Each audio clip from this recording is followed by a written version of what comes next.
rushing out until we at least get the main person out there so he can sit ready with his fountain pen. I know some of you might be academics who not take lightly to being told what to do, but if we could just, this once, at least here at LSE, have a little bit of discipline in that respect, it will be greatly appreciated, at least for the ones who want the signature. So the running order of tonight is that we'll have a presentation of around 3/4 of an hour by Clay. Then we'll have a discussion afterwards where you can ask questions. I've been instructed by somebody to tell you not to give speeches. So we don't need any thank you speeches in the audience, but preferably questions, preferably insightful ones that can really test his abilities as a discussant here. And after that, there will be a book signing, and then there will be a bar. Unfortunately, it's a pay-as-you-go bar. But those of you who brought along cash, you can get a drink afterwards. So, I'm going to read from the jacket that I memorized. So, Clay Shirky teaches the interactive telecommunications program at New York University, where he researches the interrelated effects of our social and technological networks. And he has, of course, worked with a lot of corporations. He's been in all sorts of media, and I'm sure you'll greatly enjoy his presentation. Now, let's welcome Clay Shirky.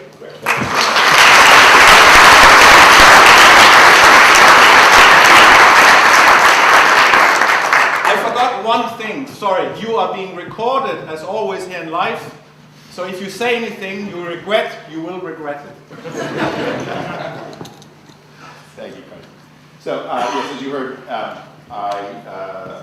it's a book launch. I think the official publication date is July 1. This is the American covers. I don't have an English UK cover yet. It's smaller if you get it in the store, so no need to worry about that.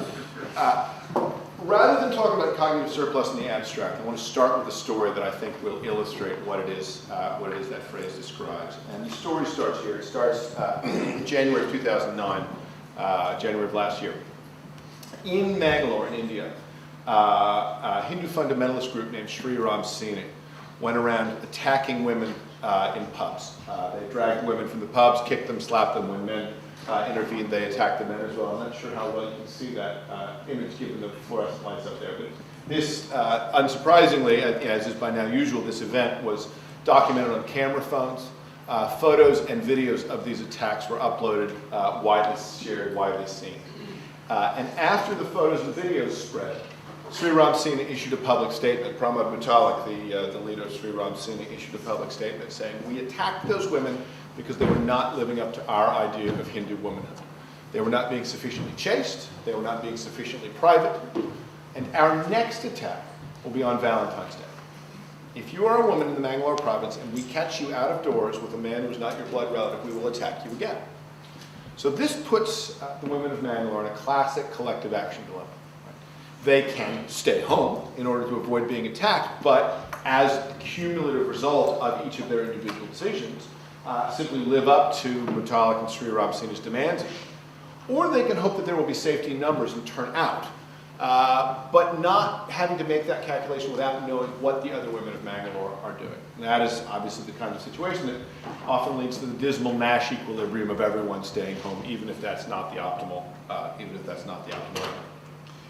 There was, however, by January of last year, a third option, which was to solve a collective action problem collectively, and that was the option undertaken by this woman, Nisha Susan, a journalist who works in Bangalore.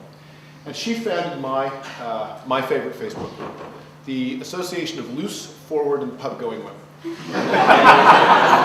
can imagine, right, a popular Facebook group. Thousands of people come in and join the Association of Loose, Forward, and Pub-Going Women. And their first action was to say, "Happy Valentine's Day, Sri Ram Sini, we're mailing you some pink underwear." And so they would often describe Sri Ram Sini as diaper wearers because they favored kind of khaki shorts that looked a little bit like diapers. So they decided they were going to upgrade their dating under things by mailing them pink underwear instead, often with a message addressed to Pramod Mutalik scrawled across the back.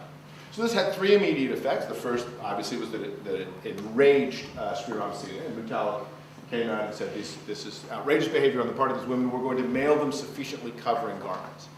They didn't actually do that. That's just what they said they were going to do. The second effect was on the women themselves, who realized that they could, by using these tools, come together and solve collective action dilemmas collectively.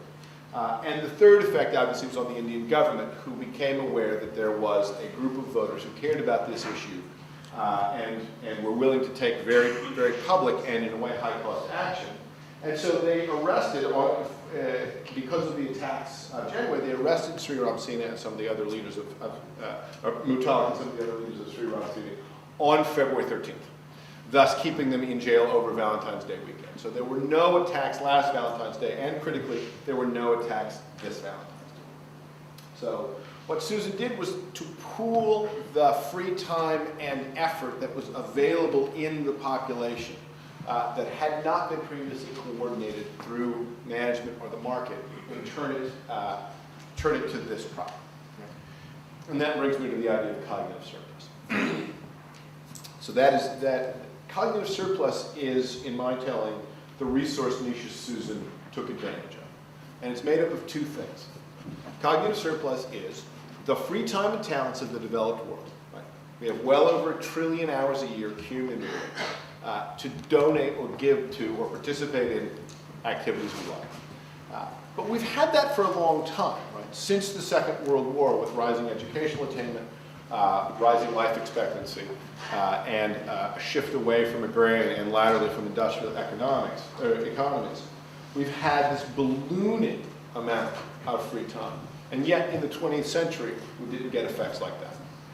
The second part of cognitive surplus, the second half besides the free time, is having a medium that allows for coordinated action. In the 20th century, professional media makers got very good at production, movies, television, so forth. As a result, we, the citizens, got very good at consumption. We got so good at it that we told ourselves a story. We said, people like to be couch potatoes. The reason we watch 25 hours of television a week, week in, week out for our entire lives, is that that's the activity we prefer to engage in. One of the big surprises when the internet came along was that it turns out when you provision people with a medium that lets them not just consume, but also produce and share, they'll take advantage of all three of those activities. We still like to consume, we still do it, but increasingly we're seeing uses of the network that also rely on production and on share. So how big is that cognitive surplus? How much of that can we take advantage? As I asked myself this question relative to research for the book, I realized there's no easy metric, so I invented one. Wikipedia, our largest and most ancient example of collaborative public action, has taken cumulatively something like 100 million hours of thought to produce. Big number. Over 10 years, every page, every edit, every talk page has taken something like 100 million hours of time to create Wikipedia. Now, our most significant use of leisure time, use of free time, is television. And so if you take as a block, imagine that block representing all the television watched in the United States. 2 billion hours in the US alone every year. Expressed graphically, Wikipedia is there.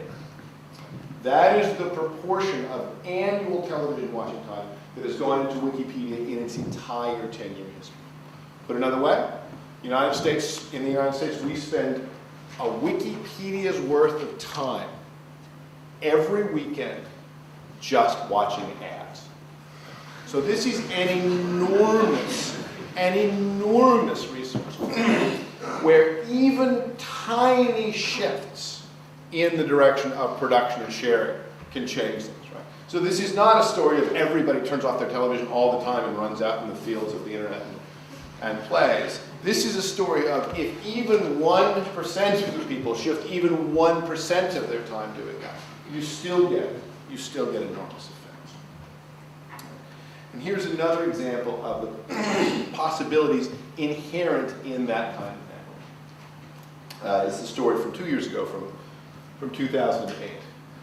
In the beginning of 2008, Kenya had just gone through a disputed presidential election, and there was an outbreak of ethnic violence. And Oriko, pictured here, a lawyer living in Nairobi, was blogging about it on her blog. Kenyan Pundit was talking about the violence. It was one of many places that the ethnic violence was being discussed.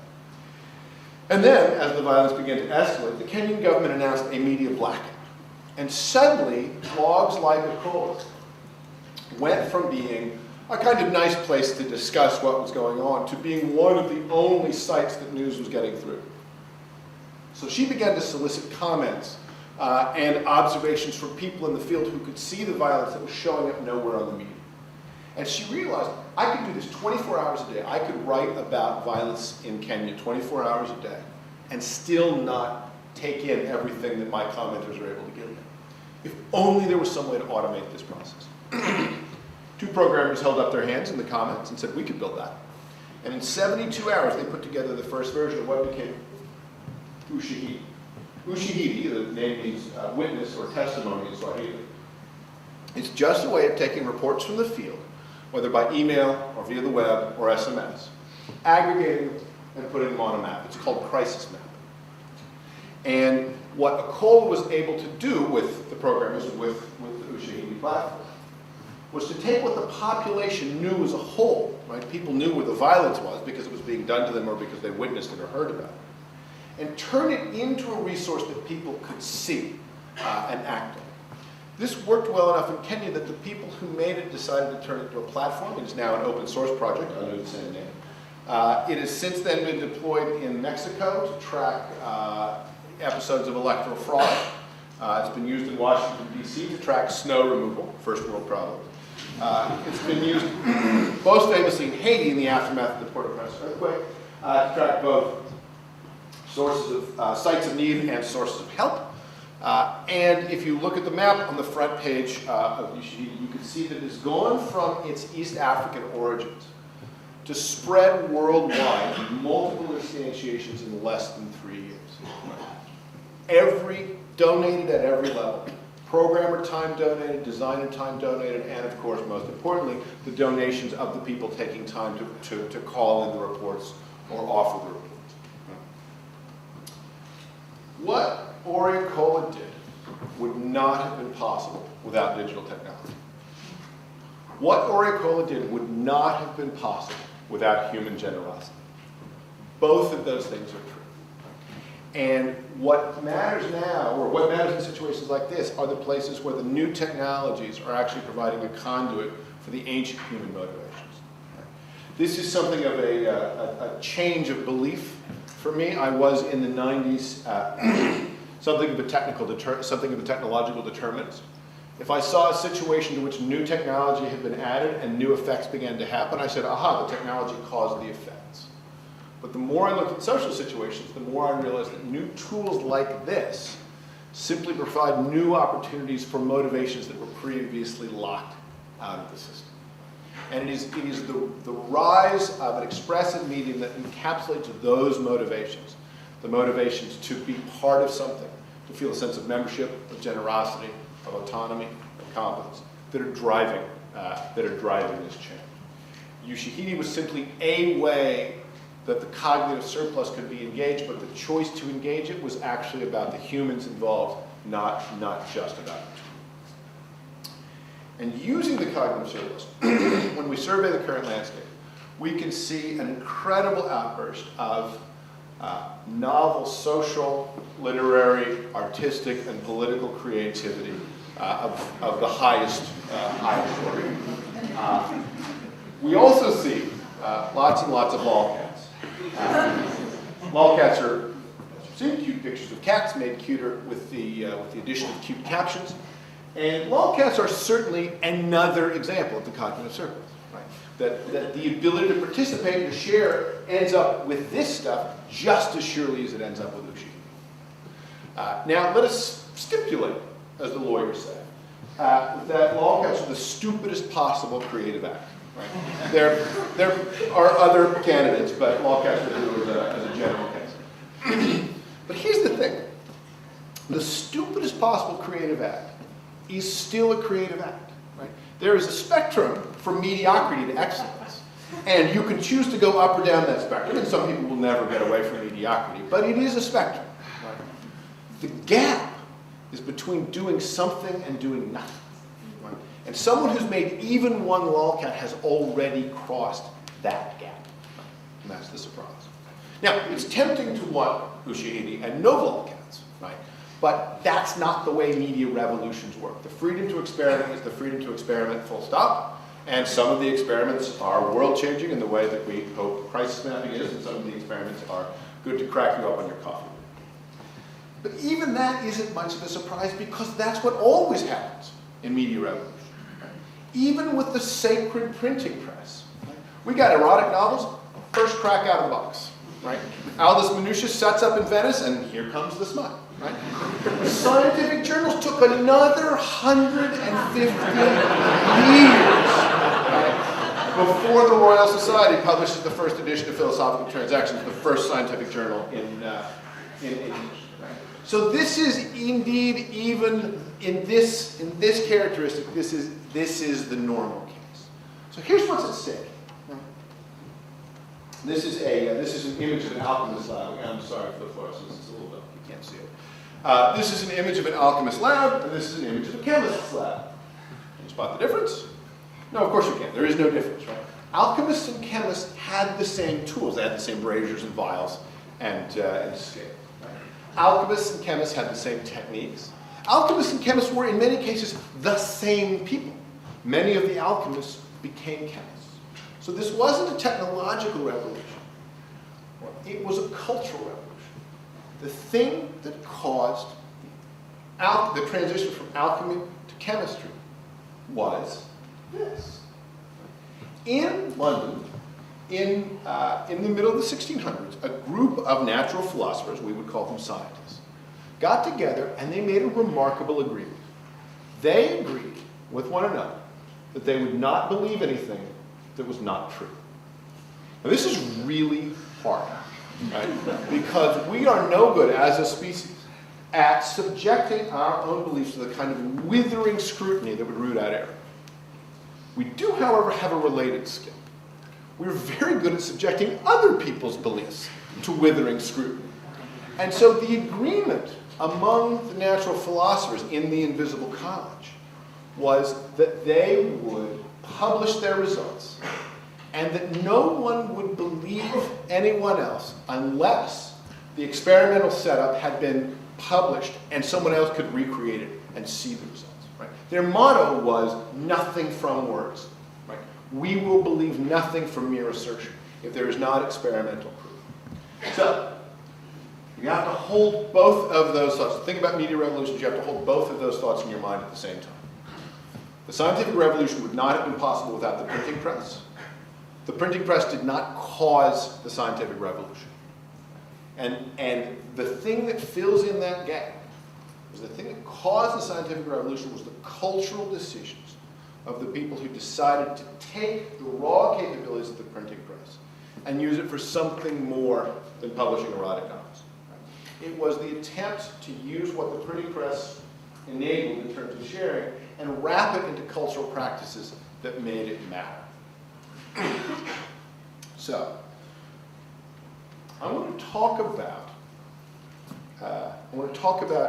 the cultural shift to this attempt to wrap the current tools in the kind of behaviors that will make the internet mean something deep for the culture, not just a fun way to exchange email and crack each other up, but something that will actually change society. And I want to do it by talking about both the tools and also the motivations, also social behaviors. So, this is a slide from a website called Patients Like Me. And Patients Like Me aggregates sufferers of various diseases, typically chronic diseases, typically with only palliative care. And it gets those patients to provide an enormous amount of data about themselves. So this is a 23-year-old sufferer of depression who lives in Scotland. And as you can see here, she documents her mood, how bad is it, frequently very bad. She says how low or high functioning she is, how much distress she is in, how serious her distress profile is, and so on. She is part of a group of people, all of whom have been put on the same drug. And enough people are now listing their dosage that patients like me can graph the overall distribution of the dosage for this drug. The pharmaceutical companies don't have this data. Patients like me does have this data. So that attempt to aggregate data, to use the surplus ability of these patients to participate, to create shared value that doesn't come from just having the data from any one patient, is similar to the attempt to wrap the raw capabilities of the printing press into the norms of scientific publishing. Now, patients like me, interestingly, is a commercial operation. And it is curious to see people voluntarily contributing their data to a site that has also got money making as one of its goals. And this complaint is often raised about participatory culture. It's called the digital sharecropping problem. Right? Why are people uploading photos and improving Yahoo share price? Why are people uploading videos and improving Google share price when those people are not getting paid? As bad as those sites are, though, they are not the worst offender on that score. For my money, the worst offender on that score is Lego, who has tricked 2 generations of the world's children into assembling their products at home, saving millions of dollars, not assembling them at the factory, and violating child labor laws. To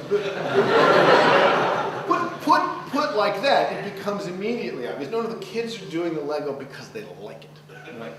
And that same explanation often applies to participatory sites, which is we're not used to seeing people participate in the media landscape except for financial gain. As Samuel Johnson said, nobody but a blockhead ever wrote but for money. And yet, we are seeing the desire to participate, the social desire to participate with one another as a significant motivation, not just different from financial motivation, but separate than financial motivation. And by separate than, I mean that it's that financial motivation and intrinsic motivation, the desire to work with one another and do things together, is often incompatible with financial motivation. It's one of the great ironies of our current era, or one of the great coincidences of our current era, and I think we'll never know whether it's accidental or there was something deep going on.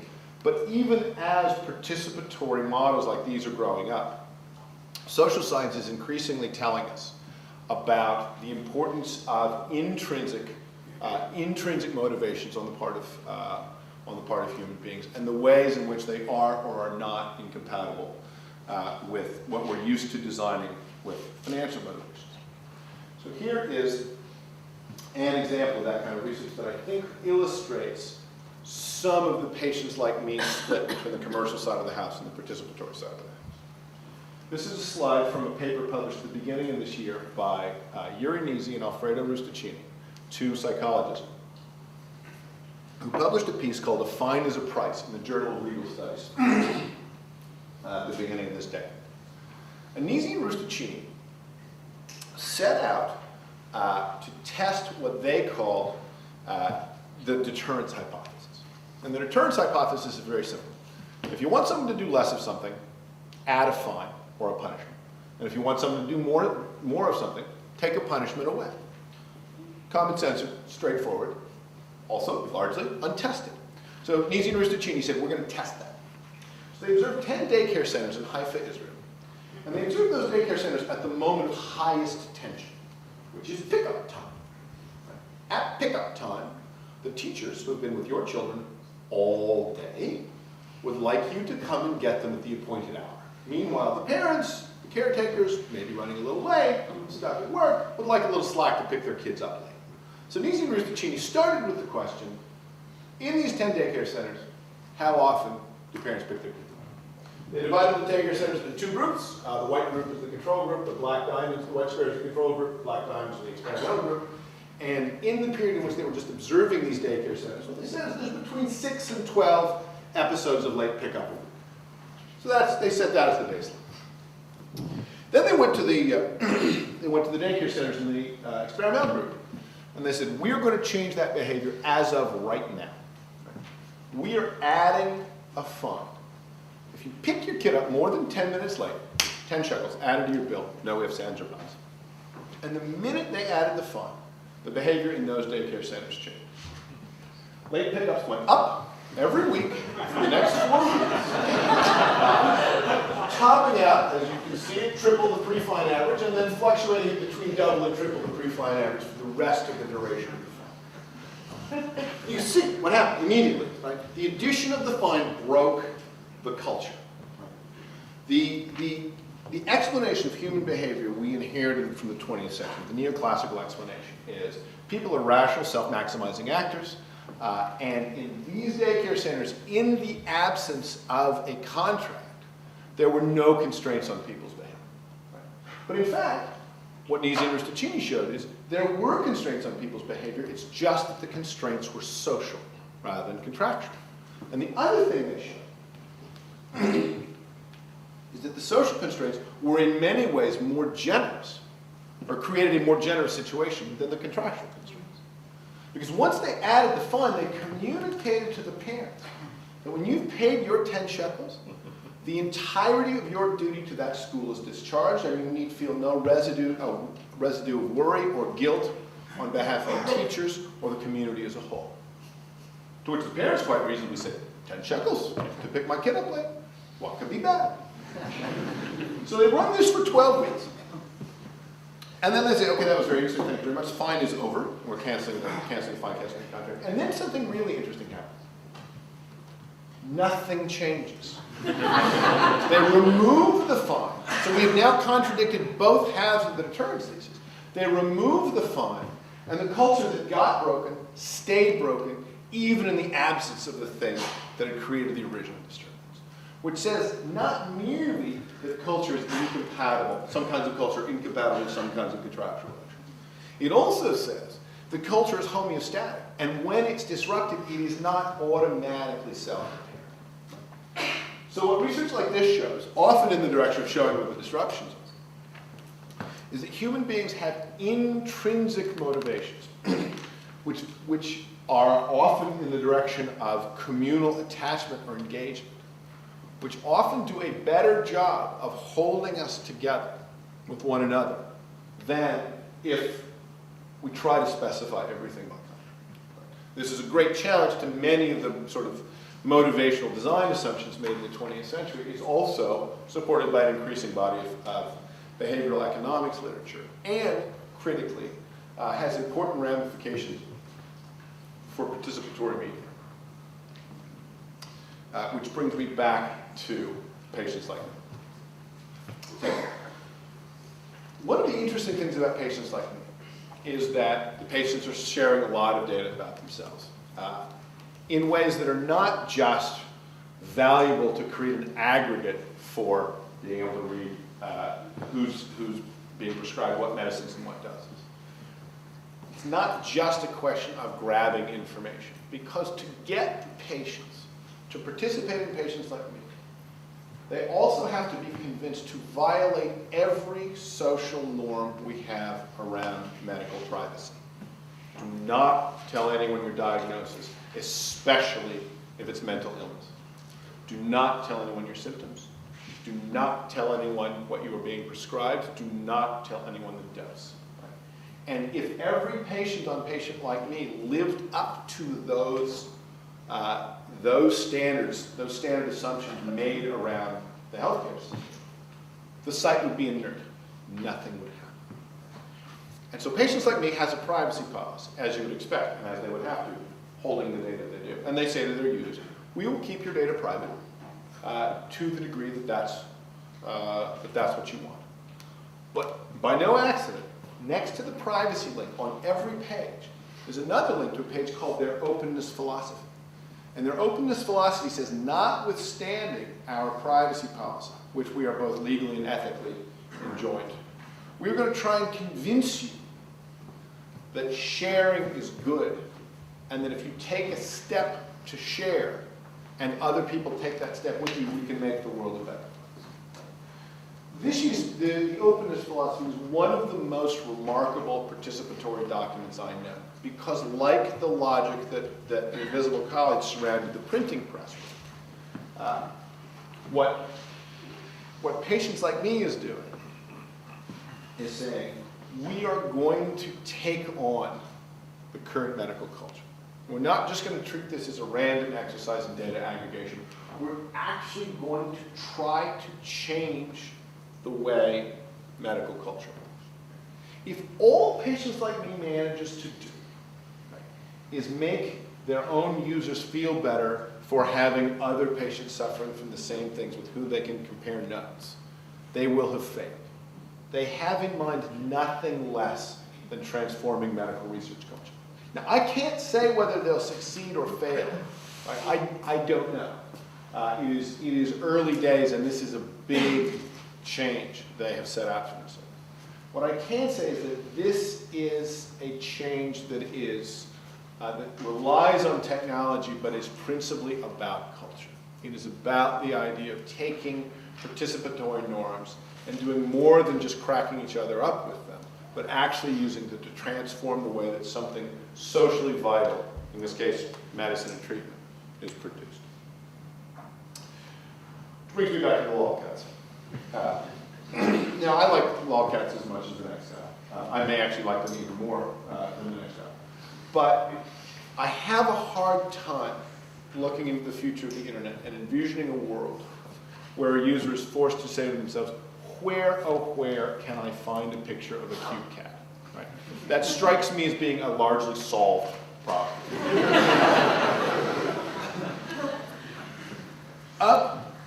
In difficulty in the production mode of lolcats is something like Wikipedia, which is much more aggressively collaborative in its construction, and for articles of really any significant interest to any population, however small, considerable argumentation and bargaining goes into creating and editing those articles. A lot more effort goes into creating Wikipedia than simply to aggregating lolcats. And then you have something like Patients Like Me, which isn't just aggregating a lot of effort, but is actually doing so in the teeth of the dominant culture, right? Is trying not just to create this kind of value, but is actually trying to shift the culture it's part of as a result of being part of it. So we have to label these items. We can call lolcats communal. It is value created by the participants and enjoyed by the participants. It's lovely. It's nice that that kind of thing happens. And you can find this any place you like on the net, whether it's people who are interested in macrame or Big Brother or what have you. There's a place there for them to find the people who share their interests and share things with one another, talk together, make things together. But the communal value rarely escapes outside the group of participants. Then there's something like Wikipedia. We might label that public value. Public value is created by the participants, but enjoyed by society at large. Right? To the 98th percentile, Wikipedia users are readers but not writers. The encyclopedia is created by 2%, only 2% of their total user base, which means that the amount of value that 2% has created is enjoyed by a group, 25 times as well, 50 times as well. And then patients like me, we might label civic value. Civic value is value created by the participants and enjoyed not just by the public users as Wikipedia. It's value created by the participants that actually transforms the culture it's impacting. And the open question, I think for us, for our historical generation, is not how much of this we're going to get. Again, as I said, I think largely a solved problem. But rather, how much of that we're going to get? How much of the civic value we're going to get? Dean Kamen, the American inventor and entrepreneur, once said, free cultures get what they celebrate. Right? That in a culture where people can commit their own resources to the projects that they've decided to work on, those things that the culture is visibly seen to celebrate will attract disproportionate attention. We have an opportunity to take this resource, to take our cumulative time and talents, our cumulative free time and talents, now networked in the way that we can express them using participatory logic. And we can, I think, rest assured that we will continue to get communal value. The open question for us is whether or not we can celebrate and support and drive and participate in enough of the sources of civic value. Because it is really, as it was with the printing press, it is really the conversation around civic value that will determine how much we get out of the fact that we now have this cognitive surplus, which we can take advantage of. Thank you very much. There I'll end. I think we have time for some questions.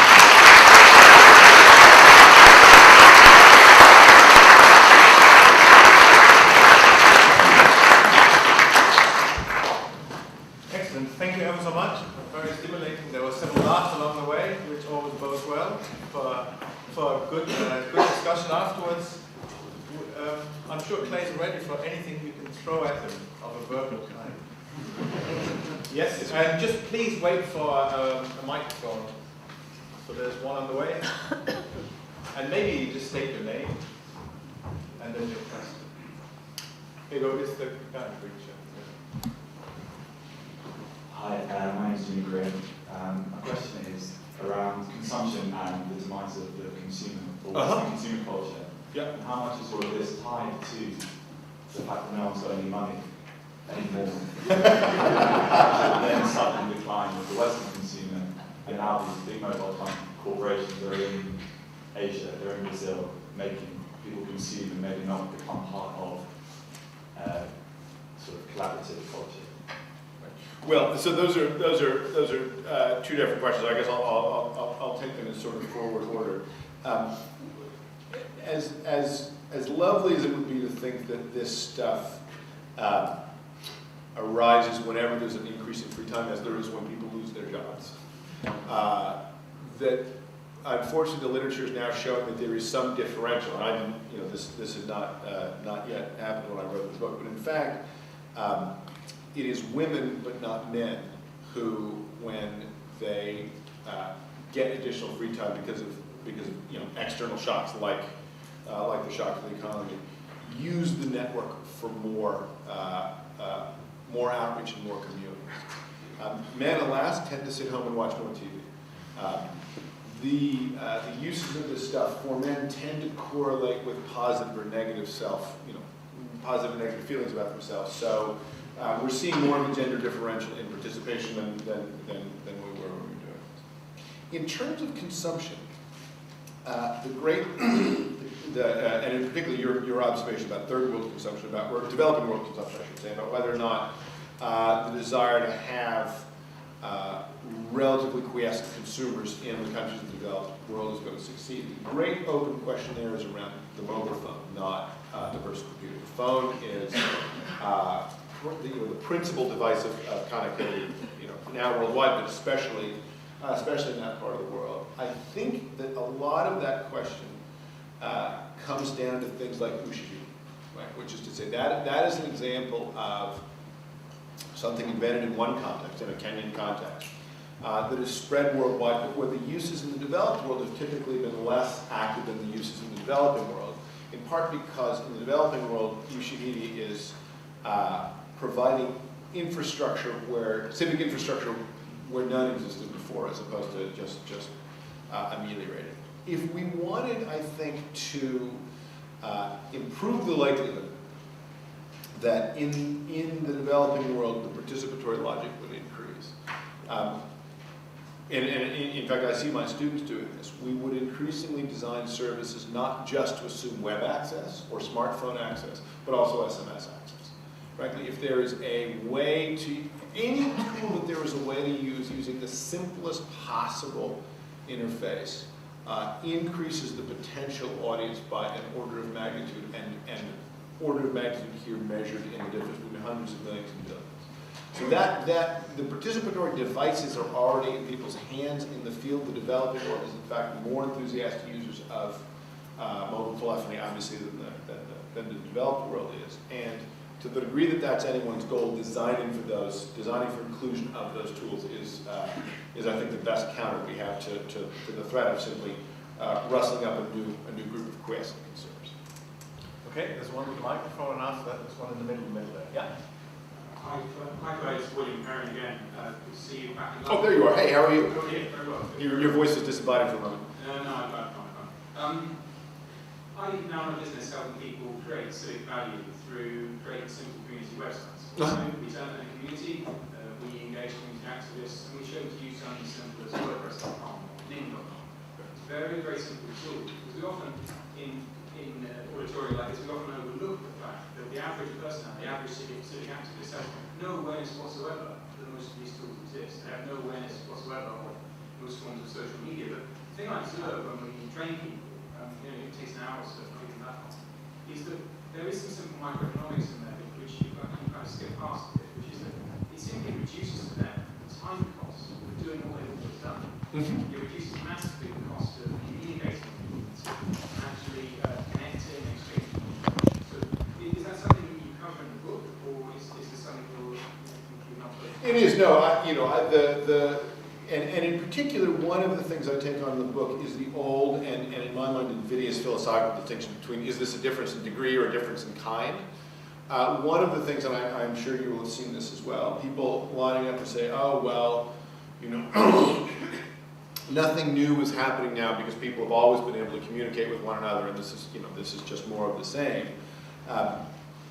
One of the things that persistently shows up in networks is that when you lower the cost of doing something past a certain threshold, you actually get different kinds of effects, right? So that when the network lowers the costs of organizing and participating, you suddenly get an ability to reach a much larger group, right? Certainly neither of the opening stories, neither the Nisha Susan story nor the Ushahidi story could work without the very microeconomics you were alluding to.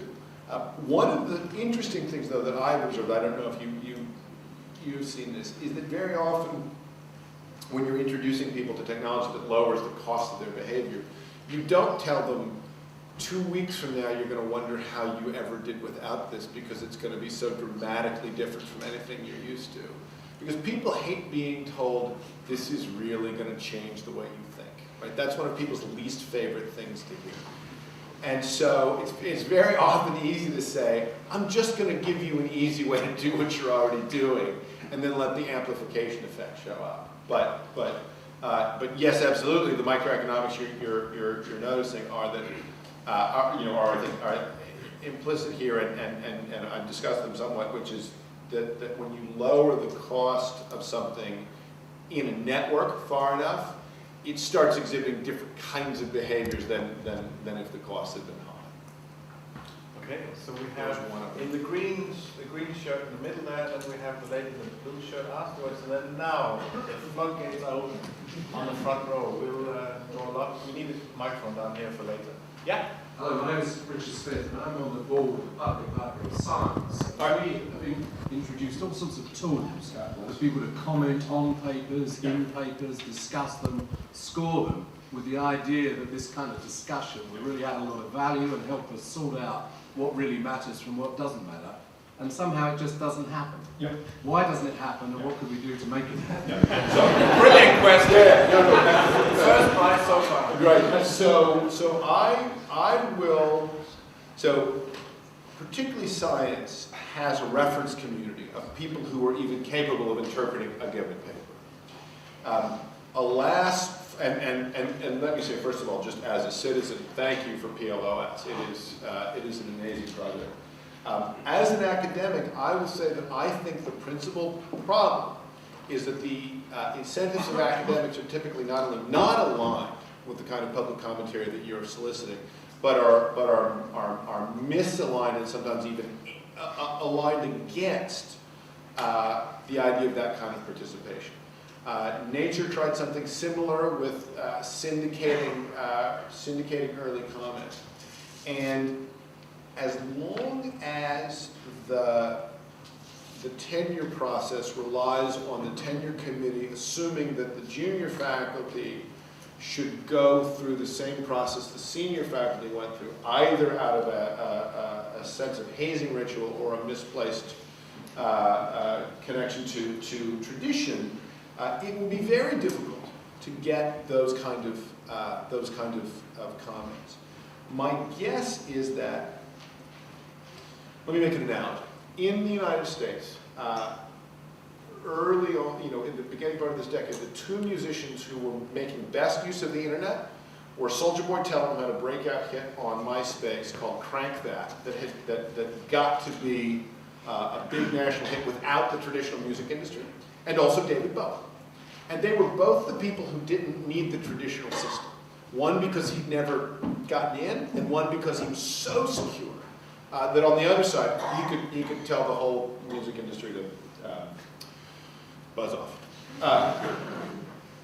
I think the academic situation is simple, which is to say there will be a handful of young Turks and there will be a handful of senior faculty who share your goals, and everybody in the middle is caught in the tenure system. So in the same way that MIT pioneered OpenCourseWare, because what are people going to do? Tell MIT it can't do what it wants to do.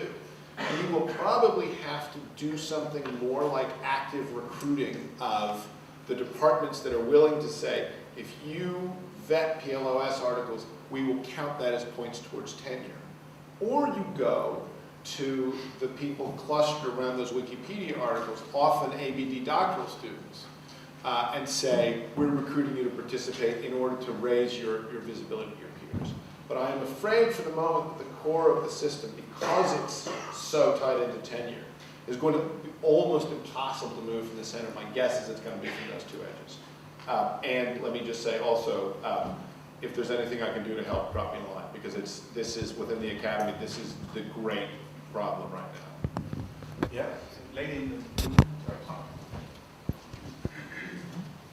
Hello, I'm Julia Hobsbawm. I run a real-time networking organisation called Editorial Intelligence, and a lot of what we do is open sourced, as in we publish and we broadcast. But essentially, what we're noticing is that there is a huge appetite for intimacy, almost the reverse of what you're describing of large mass internet communication. Mm-hmm. And I think there's a very interesting correlation, and I wondered what your observation is on that. In other words, I wonder whether there will be a mass offline network explosion, as there has been, the intimacy that I see my children create with their Facebook friends, and the intimacy, arguably, that we all create in a faux way on Twitter.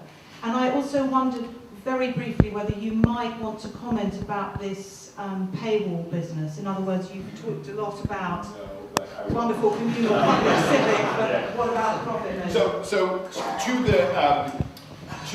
the offline one, I think that's absolutely right. In fact, there are stories in the book. One about in particular a political protest in Korea that actually involved mobilizing hundreds of thousands of people who occupied Cheonggyecheon Park, which runs through the middle of Seoul, for a month.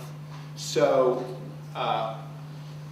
one of the things that I learned from my graduate students at ITP was, I came in and started teaching about 10 years ago, and I brought the 90s with me in a bag, thinking it would be useful. And it got progressively less useful with each passing year. And one of the first things I had to take out of the 90s bag and throw away was the idea of cyberspace.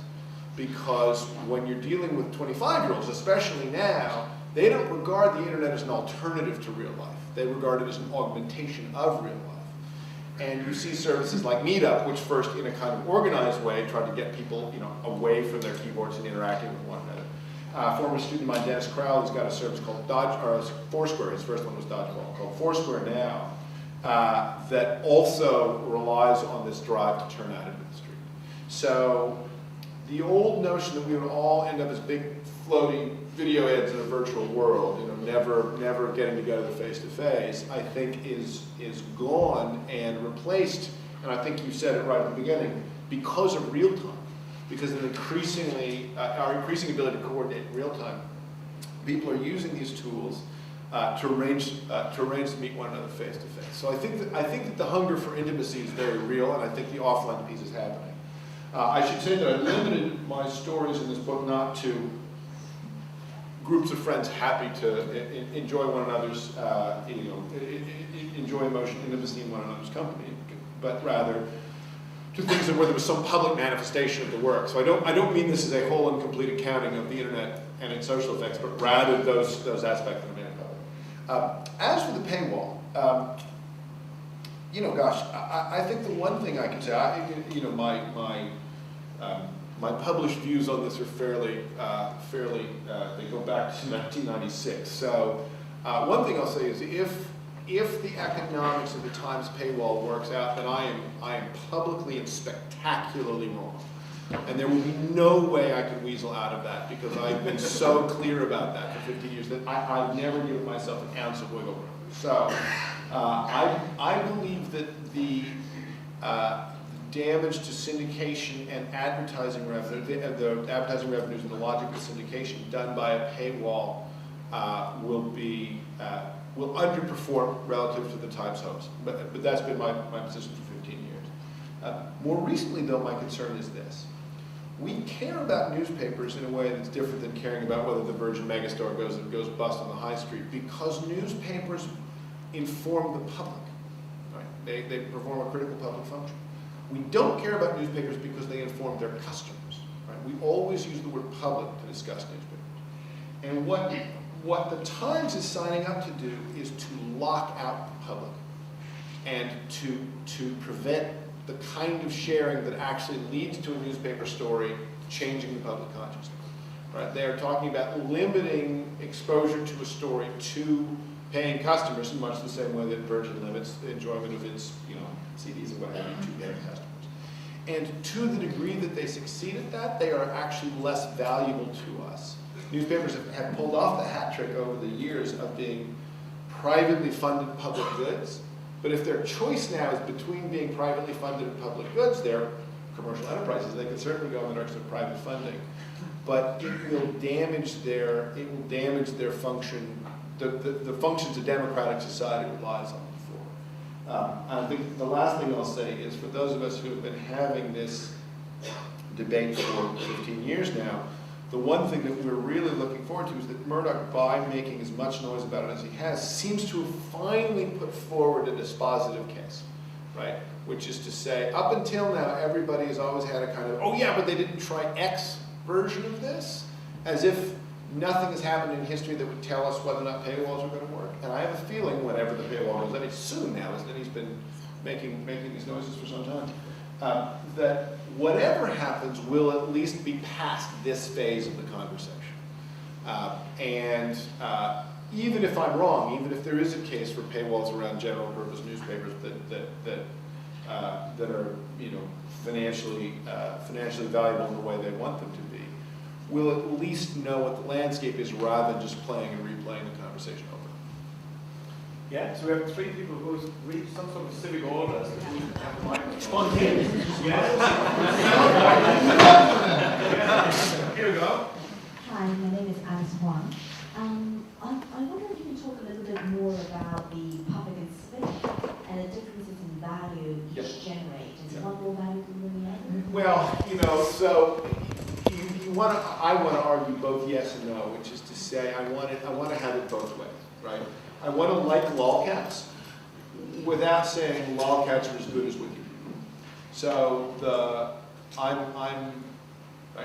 have the kind of view about this, the sort of amiably simple-minded view you would expect an American to have, which is, freedom is good, right? And that's about the most complicated political thought we've ever really been able to manage. And our catalog of communicative freedoms in the States is freedom of speech, freedom of the press, freedom of assembly. Those are the 3 that are in our Constitution, which we remember to write down. I cannot recommend that highly enough. It strikes me as being an almost wholly uncomplicated good to have freedom of the press and freedom of assembly extended to the much, much larger group that enjoy them in this environment than the previous environment. So that is one thought. Then cross-cutting against that thought is the kind of value created by Wikipedia does seem to be at least superior to the kind of value created by lolcats. Just looking at the utility of the 2 things side by side.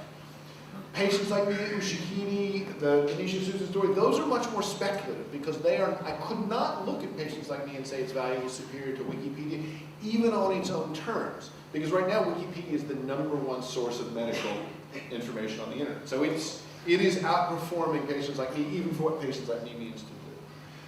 What I will say is that in previous media revolutions, and again, especially hearkening to print, because it was also the great democratizer of production, as this one is, it is the people who created new social norms around the media that ended up transforming society. And so the question of civic transformation, so public transformation is, it is available for the public, and if you remember the public and use it, you get that kind of value, right? And there's no real sense that you have to be a sort of a participant or anything like that. It's just, Wikipedia is just a freely available tool. Civic value, on the other hand, says it's going to transform the culture you live in, even if you never use patients like me, even if you never hear of patients like me. It's really, so in the same way, again, back to the invisible cause parallel, in the same way that science made the modern world run the way it's run, even for people who are not scientists, the conversations of civic value around these tools seem to me to have that same characteristic, which is if people can really use the web to harness our kind of collaborative and collective intellect, they will end up changing life even for people who've never heard of the services. So that I would put that as the sort of communal public civic distinction. Catherine, now, if we believe that the point of government is to gain additional civic value in society, and I think we might be able to play that, is... We'll take it as read. Let's assume it. Do you think that there are necessary conditions that government can put in place in order to encourage this kind of activity? Yeah, that's such a good question. Or do you think that actually the best thing they can do is just let it happen? Well, so I don't think the latter, because neither the let nor the it are as value neutral as that sentence is often used to mean. The techies, of whom I am, I kind of were covering in terms, the techies would use that phrase. I recognize that phrase immediately. It could have come out of my mouth in the 90s. I was wrong. The conditions for or against the formation of social capital are very much within the government's remit. There is not a big dial in the basement that you can turn up or down, but you can do other kinds of things. Good policing turns out to be one of the things that creates social capital, simply because people who are willing to turn out on the street interact face-to-face more. For the network, the interesting and complicated question now is the question of the digital divide. Right? The digital divide, as it was conceived of over the last 12 to 15 years and discussed, was a question of hardware, largely. Is there not a modem in your house? Can you not access the internet? On the assumption that once we show up with the pipe, right, the indoor plumbing is your pipe. What it turns out, I think, unsurprisingly in retrospect, but nevertheless sadly, is that provisioning the hardware turned out to be not as hard as people expected. Right, the penetration rates in the developed world are I think every OECD country now has more than 50% use. But the participation, active use of participatory media correlates most strongly with educational attainment of the parents. Stop me if you've heard this story before. And so the participatory divide turns out to be more a divide of permission than opportunity. Permission self-conceived. And I think, to the observation about training people for for an hour on WordPress and having these kinds of positive effects, frankly, one of the things the government can do is simply get people in one way or another acclimated to the idea of making something and circulating it for feedback. And probably in environments that are tilted arbitrarily towards positive feedback, because God forbid somebody just throw something up on Reddit and see what happens. But there are places where there are respectful and contemplative cultures that are very positive. But there is no easy solution to any class-based problem. But it seems to me that great issue of what can we do to encourage people to take on the mental apparatus of the ability to participate rather than just the physical apparatus is now is now the issue before us, and not one, frankly, that we were expecting under the rubric of the digital divide conversation when we thought it was about hardware. At the risk of terrible mind hugging, it'd be interesting to hear what you said about democratic renewal in that context as well, because actually changing your democratic representative processes is another segue into that. But yeah, I mean that's so complicated because we're all looking. The participatory model is not really the first place I'd start, which is to say they're just So electoral reform always gets tied up in local politics. I'm not sure how much. At the retail level, down at the city level, there does seem to be a lot of activity there, but at the level of the state, it's not at the top of the list. After that small teapot, here we go. You've been quite optimistic with the participation now. Is there not a danger, and I don't know if the group you referred to at the beginning in India, can they not use Facebook as well to organise? Sure, Srinath Singh, yeah. Interestingly, well, so this gets back again to American political theory. One of our great, in the course of writing down our Constitution, another half of that, one of our great political theorists, James Madison, wrote a set of documents outlining to people why the Constitution was being redesigned. Our first one was awful and we jumped it. And one of the things he said, which was quite interesting, was there's no way to get rid of faction. Right? Faction is the process by which government happens, rather than the thing government is trying to avoid. And government needs to be the place where faction contends. So what is obviously true in Bangalore is that women outnumber any other possible group except people. Right? That's the demographic. And anything that people agree on is not going to be a matter of political concern. So Sri Ram can certainly use Facebook to organize, but they will find, I think, that their ability to project their vision of a muscular and conservative Hindu fundamentalism, particularly casting that over all of the women that live in Bangalore province, or potentially all of Hindu India, is going to be severely restricted by encounter with the very cosmopolitans who will be taking them on. That is not universally the case, which is to say factual contention remains factual contention. Another story I tell, also in reference to Julie's earlier observation about face-to-face meetings, is Zinder Shaheri. My Arabic is terrible. I'm not really how you pronounce it, but it means responsible citizens. This group of kids in Lahore who are using Facebook to turn out and clean market streets in order to try and improve social capital in Pakistan. Now, they may well lose, right, which is to say the conditions in Pakistan may well make it impossible for that attempt to create social capital to be to find the same fertile ground that Nisha Susan found.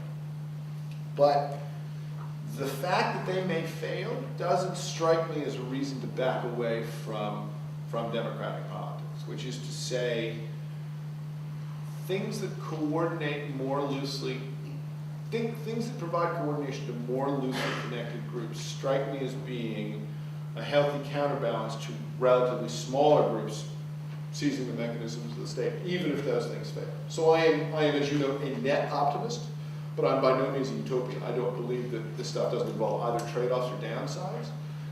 But I do think that the availability of their tools, at the very least, makes it hard for a smaller, better organized group to overcome a larger, less well-organized group, because what the network does is it provides a sort of positive supply-side shock to organization without needing the trappings of management. Yeah, there's one last question, unless somebody else is absolutely desperate. There's one over here.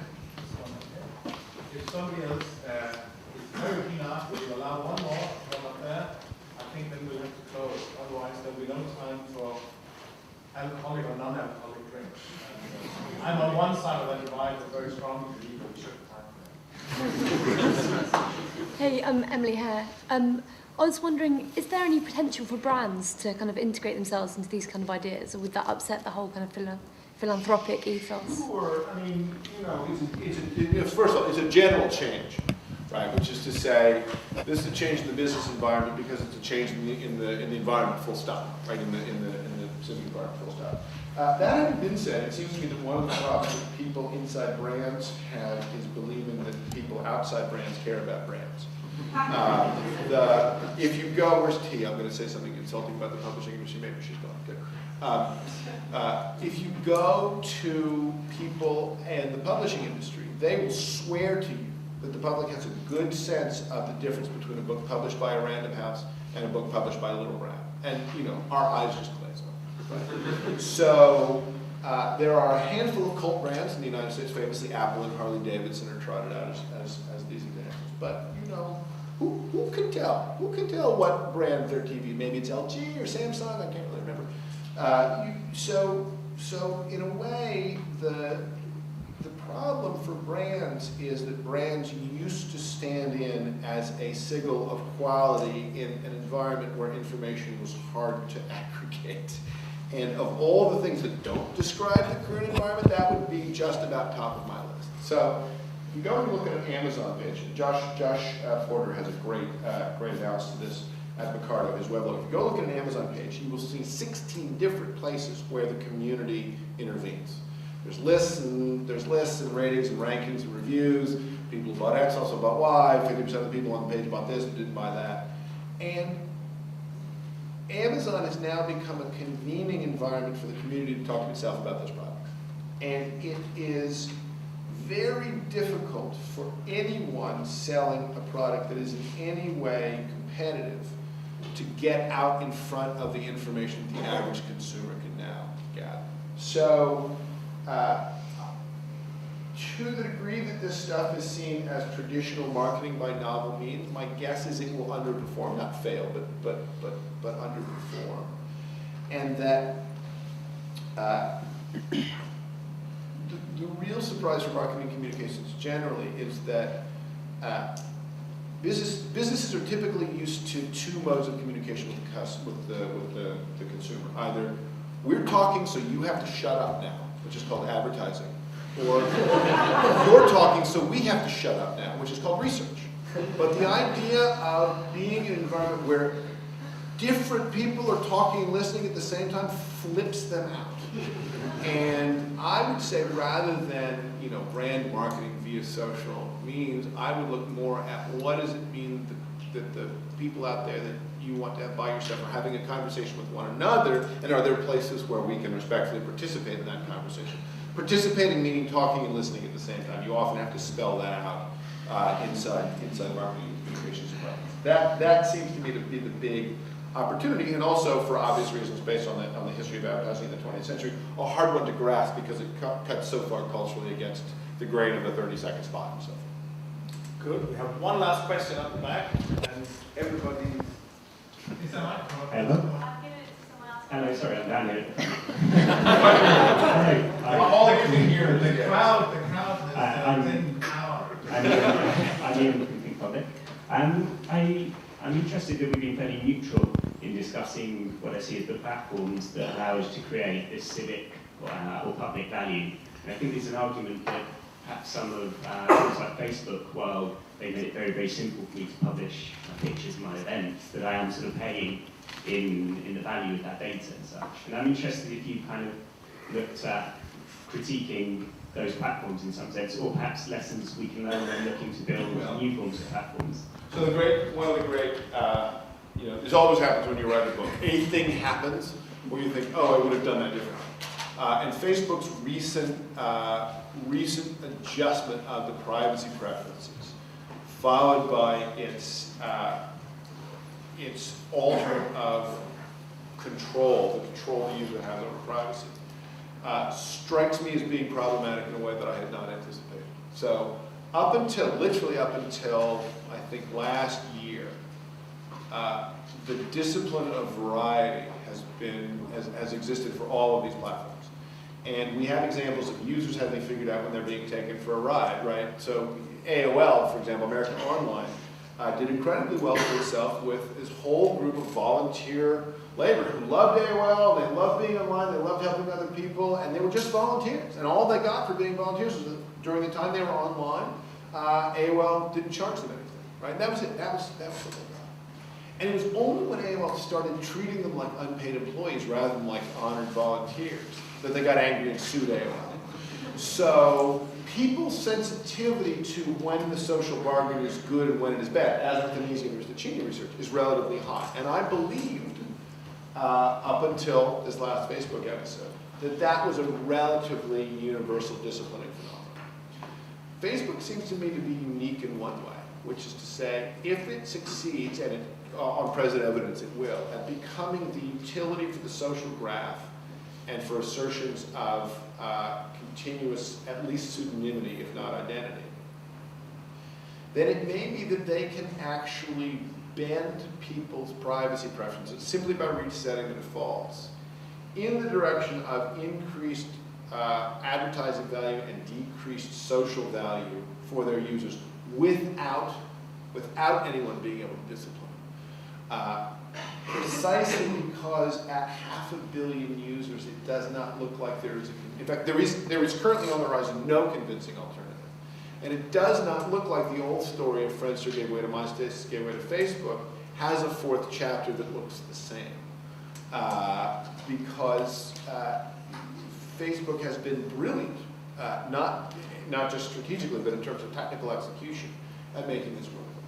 So I think, I guess to say, the thing I would have written, and the thing I now will write as a post instead of as a chapter here, is that Facebook is unique in this case. I don't see another service that has that global utility coupled with undisciplinable relations to users' privacy. Patients like me, where they just screw this up somehow, they could get sued and people could abandon them. But it's not clear to me that anybody can abandon Facebook and still consider themselves citizens of the 21st century, right? There are a handful of, no, seriously, I mean, it's, look, I came this close to pressing the button that said delete your Facebook account, but I thought, I can't do it. There are simply too many URLs. I don't log in anymore. I don't answer friend requests. I never use the service. There are too many URLs that require me to be able to log in just to see the content, which I loathe, right? That is a development that distresses me enormously, but it's also true. And that, I think, is since writing the book, that is, I think, the one thing I've seen is that there is, in fact, a residual claimant of the social graph. And that gives them a freedom to be bad actors, undisciplined by the threat of variety, that puts them in a position that no other service on the internet is in, which is alarming, and it remains to be seen whether or not those alternatives will arise, or whether or not, frankly, the court of last resort for those residual claimants is the government. Right? If I had to pick anything to predict in the next 2 years, assuming that no discipline of variety arises, is that the German government and Facebook go head to head, because they're the ones with the most aggressive privacy attitudes towards privacy and data retention. Anyway, should I keep going? Yeah, will you be happy to take it in private, or? Yeah. He has taken one for the team. Thank you.